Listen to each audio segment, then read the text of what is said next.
Hey guys, welcome back to my channel. So today I will show you how to answer this one.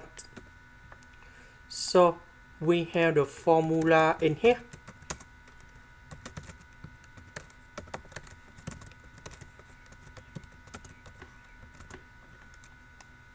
So we need to transform this one into this one.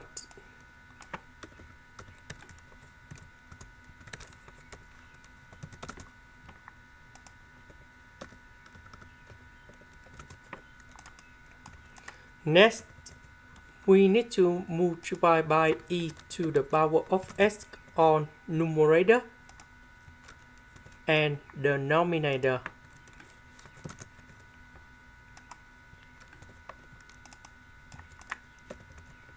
So this one we simplify and we have e to the power of 2x plus 1.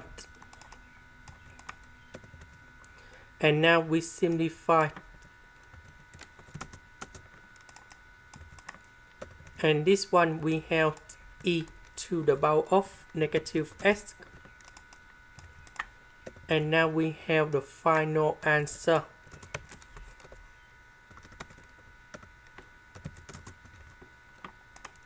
This is the end. Thank you for watching.